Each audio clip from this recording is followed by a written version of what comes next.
Benjamin fête l'automne. Benjamin aime la grande fête de l'automne où tout le monde se réjouit des récoltes de l'été. Il aime la tarte à la citrouille et la gelée de canneberge. Il aime faire des cornes d'abondance et les poupées enfouies de maïs.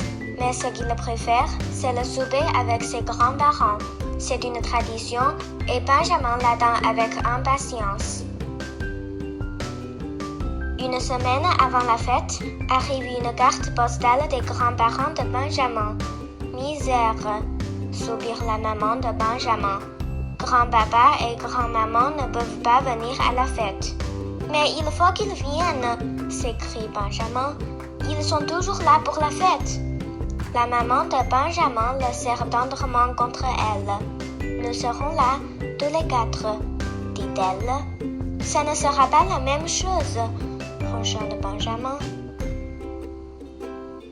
Durant les jours qui suivent, Benjamin est trop occupé pour penser à ses grands-parents. Il aide sa maman à cueillir les pommes et à faire de la compote. Il aide son papa à ramasser les légumes et à les ranger dans la cave. Benjamin et Martin aident Henriette et Béatrice à cueillir les baies et les noix. Dans les jardins et les vergers, dans les forêts et dans les champs, tout le monde travaille à la récolte. Benjamin compte le nombre de pots de conserve et de confiture. Je pense que c'est la meilleure récolte depuis longtemps, déclare son père. Nous pourrions nourrir toute la ville. J'aurais préféré que ce soit pour grand-papa et grand-maman, soupire Benjamin. Sa maman l'approuve. Comme ils vont nous manquer, dit-elle. Dans la classe de Benjamin, les élèves ont fait une courte pointe et ils ont appris comment les premiers colons célébraient l'action de grâce. Monsieur Hibou, comment allez-vous fêter?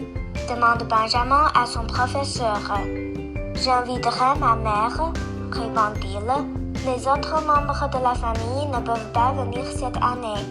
Même chose chez nous, dit Benjamin. C'est à ce moment-là qu'il a une idée.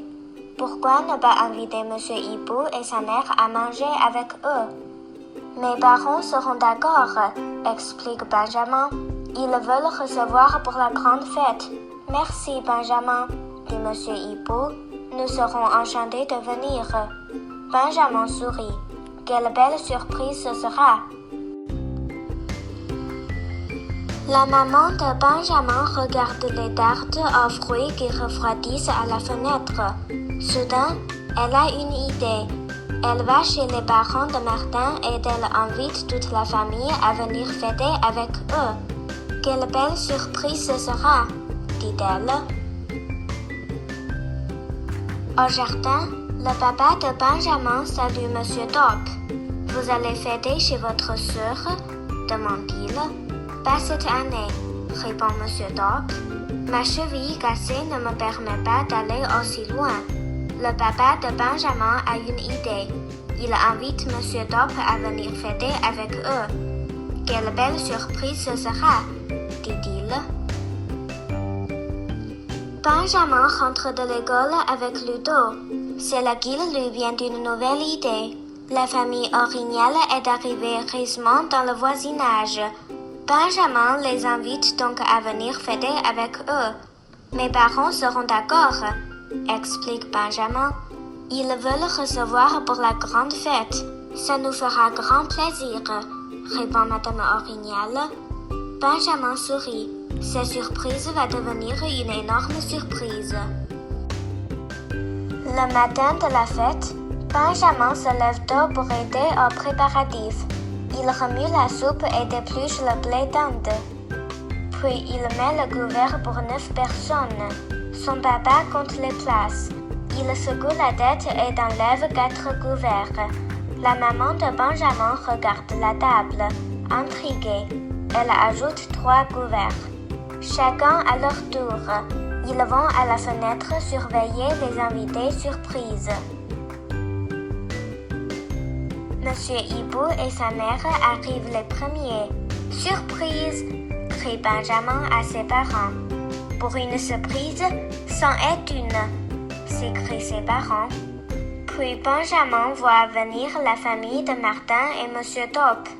Là, c'est l'étonnement général.